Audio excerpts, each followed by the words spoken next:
What's good with the gang? What's good with the squad? What's good with the nation? It's your boy Scoop, and you already know what time it is, man. We about to hop into a Mind Soul 6 reaction. Savages from the 6. Heartless-G. I guess this is going to be some information on Heartless-G. I really don't know too much about this artist, or if he even is an artist, but we about to tap in and see what's going on. So all my real ones that's tapped in with me, give me some info. Hey, man, let's spark up and tap in, man.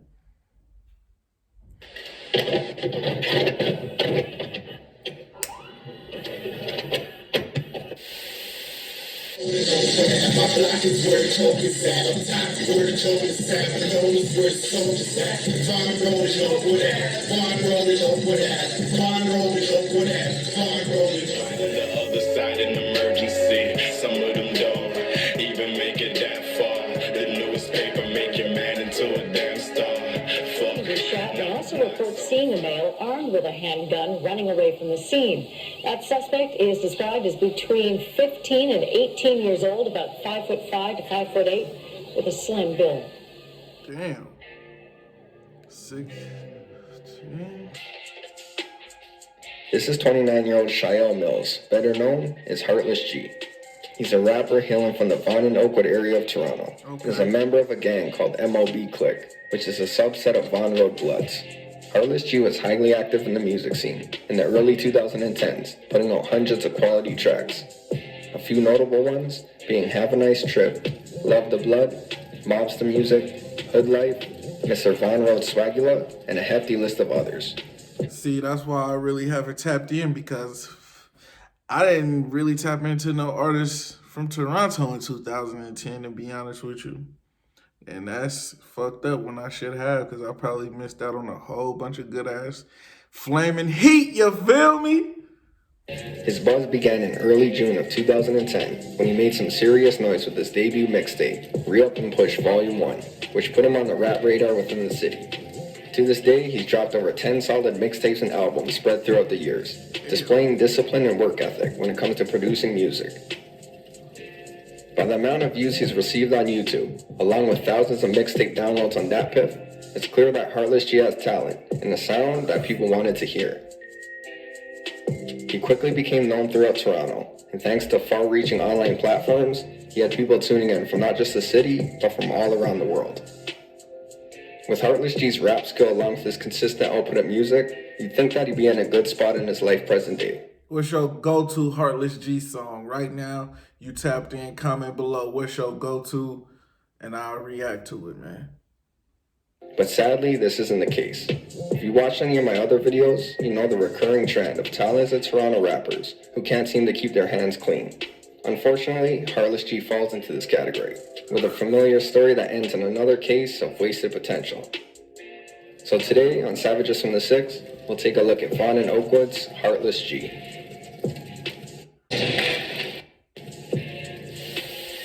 So we'll start by taking a look at the place which Heartless called home. He was raised in the Vaughan and Oakwood area, or VO for short, which is located in the York region of Toronto. In the past, this was once a safe and vibrant neighborhood, but has since seen an increase in crime over the last couple of decades, and it's become the home for a few different gangs. Statistics show that there's 11.8 crimes committed against every 1,000 people in the area. Okay.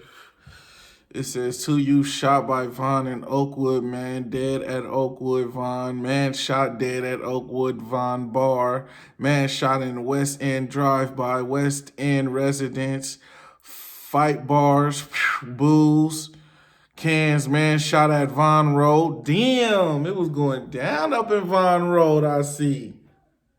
VO has also seen a bunch of shootings over the years. Vaughan and Oakwood has even been the target of community campaigns to advocate for a safer neighborhood, but these attempts had little success. The crime is highly attributed to a local gang, Vaughan Road Bloods, who were previously named the VR Troopers. This is a gang that was formed way back in the mid-90s and is a splinter of an even earlier gang, Young Thugs, which came to be a few years prior to that. The Vaughan Road Bloods are a hostile, territorial gang who found themselves feuding with a bunch of other sets in the city, such as the Rexdale Crips, 5 Point Generals, Jungle City Goons, and their close-by foe, Eglinton West Crip. Eglinton West Crip. Free Biz Low! Free the motherfucking Earth God. which is within walking distance of VO. The Bloods would eventually create a final subset, consisting of mostly the younger members of the gang. This new addition would be called MOB Clique, and this is the group that Heartless-G would eventually become part of.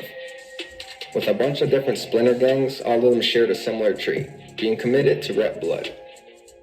Now VO is a bit different than most other hoods in Toronto, just in the fact that there's not really any big high-rises or complexes anywhere, like you see in other places. Instead, there's a bunch of smaller buildings spread throughout the area, some on main roads and others on residential streets. Nonetheless, the gangs within VO still seem to contain a high number of members, and they control a large region of their neighborhood. Growing up as a young man in an environment like VO, Heartless-G, along with many others, were unfortunately drawn into what you would call the hood life. There's not much I could find on file about his youth life other than a couple rumors, such as him being charged for stabbing an Eglinton West Crip member in 2008 around Roseanne and Marley Avenue and serving a youth sentence in a Hamilton jail. Another wild rumor being that he and his gang would actually light their rivals' trap houses on fire, and that firefighters would wear bulletproof vests because they'd be shot at while putting out the flames. Woo-hoo, it was going down like that? Y'all burning people traps, got the firefighters with bulletproof vests on? God damn, heavy city, heavy city. Honestly, this one is super far-fetched, but I still thought I'd mention it. From what I read, it's almost certain that Heartless-G spent some length of time behind bars in his juvenile years. Even though it's not concrete proof, this could give a hint that he was mixed up in gang politics from an early age. But street beefs won't be his only focus for long. At some point in his mid-teens, he decided to pursue a new hobby. Heartless began rapping in late 2000, early 2010s, originally under the name G, and quickly utilized the art form of music to create songs detailing his struggles in the streets, as well as talk about the dirty work he's done. He also used his music to promote MOB Clique, as well as antagonize other gangs that his crew was beefing with. Heartless was respected and had street credibility. That, along with actually putting out catchy music, he soon caught fire. He quickly gained notoriety for being a gritty rapper who actually lives what they rap about. This is one of the factors why his music seemed to resonate with the underground rap scene in the city. People like to see a rapper they considered real and guaranteed authentic. You know what I'm saying? He did what he had to do to make his way, man. Real deal Holyfield. authentic. Overall, things were going great for Heartless. He saw success with his first mixtape and was receiving an amount of views on YouTube that at the time was unheard of from most underground Toronto rappers. But unfortunately, there was one small problem during the launch of his rap career. He was on the run for a murder. So now let's take a look back at the event that ended up changing the life of Heartless and also taking another. It happened on the spring day of May 3rd, 2010, in the Winona Drive and Hursting Avenue area, fairly close to Vaughan and Oakwood Avenue. In the mid-afternoon, 17-year-old Mitchell Solis was walking alongside an older family friend down Winona Drive, which is a long street that stretches to the VO neighborhood and is considered territory of MOB Clique and the Vaughan Road Bloods. Members populate some of the many buildings on the street and could easily spot a foe from one of the balconies. Mitchell yeah, just how that area is laid out. Motherfuckers was on balconies, on top of roofs. Shit, motherfuckers probably had snipers, all type of shit, dog. Wearing a blue fitted cap and blue shoes, which seems harmless, but it could indicate a Crip affiliation to the wrong eye. Witnesses saw the pair walking when suddenly two men, both unmasked, approached from behind them. It said that the men walked with Mitchell and his friend for a second, and after a brief exchange of words, one of the suspects took out a handgun and started firing at close range. Damn. Mitchell began running down Winona Drive, but both suspects chased him down, while the one continued shooting. Mitchell's friend was not targeted by the gunman. Big eyeballs, if niggas was not playing. I ain't trying to laugh, but just how this shit just was set up, like how he said it was like, damn, they just kept firing at their boys. And watched the whole thing unveil, claiming the gunman fired about 5 times. After the short burst of shots, Mitchell ended up being struck once in his back, but the adrenaline kept him running. Eventually, though, he ended up collapsing a few blocks away from where he was shot, and the suspects, as well as Mitchell's own friend, quickly fled, witnesses claiming each person ran in a separate direction. Mitchell was laying in the street wounded as passerbys and witnesses came to his aid and called for police and paramedics. Damn. When they arrived, Mitchell was still alive and quickly transported to the hospital. Sadly, a short time... Teenager shot dead in a... Oh, man. So was this teen, was he street? You know what I'm saying? Was he gangbanging? Was he one of their rivals or something? Was he in their area to put in work, or was they just trying to catch him slipping? A teenager though, man, like, damn. Later, he died. At the beginning of the police investigation, they only had vague descriptions of the suspects, since Mitchell's friend left the scene. They also came to find that Mitchell, who went by the nickname Frost, was an alleged member of the Eglinton West Crips, which is arguably the top rival of the Von Road Bloods. 2 days after the shooting, Mitchell's friend, who initially fled the scene, decided to contact police and provide an account of what happened. He gave a statement, as well as a more detailed description of both suspects, most notably the shooter. The information that Mitchell's friend gave to police propelled the investigation, because within a week, they had a name of one of the suspected men involved in the murder.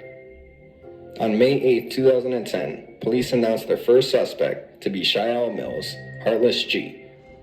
A Canada-wide warrant was issued, and he was officially wanted for first-degree murder. But unsurprisingly, it didn't look like he was turning himself in anytime soon, and was declared to be on the run. While police searched for Heartless, they also continued looking for the second suspect as well, who was still unidentified at this point. But forensic testing found DNA on the scene that will be discussed again later, leading them right to the potential suspect. On May 19, 2010, 18-year-old LeVar Williams, an MOB clique member, was tracked down, arrested, and charged with first-degree murder. This was evidently one of Heartless's close friends and appears in a variety of his music videos.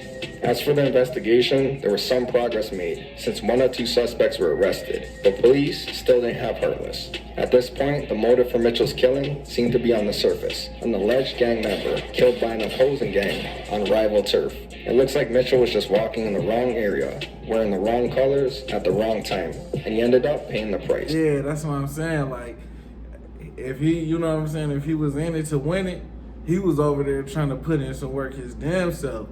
So somebody had to up it before, you know what I'm saying? Because when you win that street shit, it's, hey, you go or I go, either one. One of us got to go at that point in time. That shit crazy, but that shit how it is, man. With LeVar in custody, the hunt was now fully on for Heartless, and police searched the GTA as well as across the country over the next coming weeks. Around this time, in June of 2010, is when Heartless dropped his first project, Re-Up and Push Volume 1. So he was being actively pursued by law enforcement, but still found a means to put together a mixtape and make his official debut. He also dropped his Mobster Music freestyle on YouTube, as well as a few songs, showing that he wasn't going to let the authorities stop him from advancing his music career. But unfortunately for him, the police were starting to close in. After about 3 months of evading law enforcement, Heartless was eventually located, and he wasn't that far away. We're brought to August 13, 2010, to another Ontario city, just 100 miles from Toronto, London. It's not said how, but police were able to track Heartless to the city, and ended up capturing him without incident. He was taken back to Toronto to be charged with first-degree murder, alongside his accomplice, LeVar Williams. Now, with both men behind bars, a few years would go by as they waited to appear in court for their roles in the murder.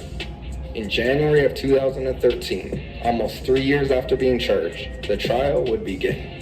While preparing for the case, the police and courts made themselves very familiar with Heartless-G and his music. 76 of his music videos were downloaded from YouTube, 10 of which were chosen by the Crown to be used against him in court. Of those 10... And you know what? This shit is still going on to this day.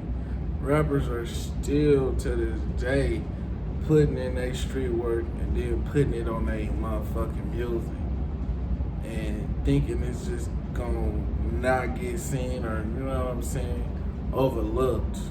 I don't know. I mean, but like, hey, when you in that street shit, some just don't give a fuck. You feel me? Just, I'm gonna do what the fuck I gotta do. Songs, 6 of them were admitted by a judge. A few of the admissible songs were Cocaine Alumni, Hood Life, and You Don't Really Want It. Damn. Heartless-G and LeVar's trial had the most rap videos and lyrics ever admitted by a judge in the history of Canadian courts. His collection of content online was great for his music career, but it was detrimental to his case. And for the police, well, it was basically like shopping for evidence. Ultimately, it was argued that some lyrics in Heartless' songs not only proved his involvement in MLB Click and the Von Road Bloods, but also painted a motive for the killing, Mitchell being a Crip rival standing on Blood territory. Amongst this, it was also said that Mitchell was targeted as an act of revenge for an MLB Click member named Bubba, who was allegedly killed by Crips a few weeks prior. These music videos were also used against LeVar, since he made appearances in a few of them, connecting him to Heartless. Most of the lyrics in this song seem to be vague and generic, but nonetheless, this evidence became the backbone of the case. Aside from eyewitness statements, along with his incriminating rap lyrics, there was more evidence brought forward during the trial as well, such as scores of text messages, jailhouse letters, pictures of graffiti and tattoos, and testimonies from gang and handwriting experts. One example being a text message that LeVar sent to Heartless shortly after the shooting, asking, "Yo fam, is my daughter still with you?" Police claim daughter is a slang term for a gun, and that Heartless has no children. As far as the co-accused, LeVar, a crucial piece of evidence used against him that initially identified him to police was a hat and a shirt that was found on. You know you with this shit, nigga. When you name your son your kid, you ain't got no kid. This my daughter, this my son. That's crazy. Shit's serious, man. Forensic testing found traces of his DNA on the items, as well as gun residue, indicating that he shot a gun or was close by to one when it was fired. But evidence-wise, it didn't look like LeVar was the shooter, since the closest witness, Mitchell's friend, gave a description of the suspect that better matched Heartless. He claimed that the shooter had a distinctive neck tattoo, so the police had a digital artist meticulously Photoshop the same tattoo Heartless had onto the necks of 12 strangers on a lineup, and Mitchell's friend managed to single them out. This event happened when Mitchell's friend first contacted police, and not only helped him identify Heartless at the start of the investigation, but actually turned out to be a key piece of evidence used in the trial. After a lengthy 3 months in court, the trial would finally come to an end in late March of 2013. The verdict was a Superior Court jury finding Heartless-G guilty of first-degree murder, while his accomplice, LeVar, was found guilty of the lesser charge of second-degree murder. The evidence brought forward convinced the jury that Heartless was the shooter, but LeVar still paid a price for his role in the crime too. Both the convicted men received an automatic life sentence, the only difference being LeVar will be eligible for parole in 10 years, whereas it will be 25 years for Heartless. When the judge asked if he had anything else to say, it's reported that Heartless replied with a polite no thank you, maintaining a calm demeanor, having just been sentenced to 25 to life. The pair of men would then begin their potentially decades-long incarceration. Even years after the verdict, the case sparked up some controversy as to the admissibility of rap lyrics in criminal cases, with many blogs and articles on this topic being created, with Heartless and LeVar being the poster children for the issue in Canada. Heartless-G is still locked up, but over the years, he's had people on his team release his pre-recorded music, and he even found a way to record audio while in prison, putting out albums as recent as this year, showcasing not only his portfolio of previous songs, but also his dedication to stay relevant in the current Toronto rap scene. It was reported that a lot of his content got pulled from streaming platforms after his conviction, but his music continues to be re-uploaded. Nowadays, music by Heartless-G can be found on YouTube Music, Spotify, and Deezer. If he never ended up in prison, there's no telling how far he could have been in his career. Unfortunately, without actually being in the free world, there's only so much you can do to maintain a presence in the music industry. With him being in jail, his music doesn't nearly receive the same amount of attention that it used to get years ago. And it's crazy how he's actually released more music in prison than he has as a free man. As like my other Savages in the Six videos, a lot of these guys' street life isn't publicly documented. From my research, Heartless-G seems to be well respected by his gang, and even to other gangs, and he must have gotten his hands dirty to get that respect.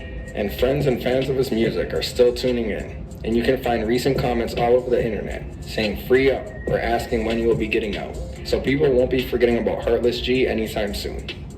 And even behind bars, it still seems like Heartless is financially stable. He made a post on his Instagram account showing a picture of a chain, boasting he managed to spend $14K on it while in the pen. He even recently put out a book of short stories and poems, and even wrote a novel called Turmoil, appearing to stay productive while being incarcerated. In conclusion, this is another unfortunate story that ended up in the loss of life over gang politics. and also resulted in another rapper who had potential falling victim to the streets once again. As far as his gang MOB clique and the Von Road Bloods, well, they continue to populate the VO area and maintain their beef with other sets, like the Eglinton West Crips, with a new wave of rappers antagonizing rivals with music videos. And with that, the cycle sadly continues. Rest in peace to all those who passed away in this story. Big facts, man. And rest in peace to those who passed in this story. Like you said, I appreciate Mind Soul 6 for putting out this information, man. Little mini docs that people can tap into and actually listen to different music, underground music, you know what I'm saying? And get to tap in with the people who actually listen to that music as well. So, I mean, if you're tapping in with me right now, man, go over to Mind Soul 6, man, if you haven't already, man. Go over there and subscribe. Link in the description below. But if you just look up Mind Soul 6, you'll find it, man, period. You already know, man. It's up. It's up, man. Shout out to the gang. Shout out to the squad. If you're new to the channel, man, and you're digging the content, don't forget to subscribe. You know what I'm saying? Shout out to my original subscribers that's been in the building. I appreciate y'all for everything, man. Tapping me in on new music, tapping me in on new information, man. That's just the realest shit you can do out here, man. Support. Shout out to all my new artists as well, too, that pop in and type in with me, you know what I'm saying? That's that real shit. I appreciate all y'all, man. So, yeah.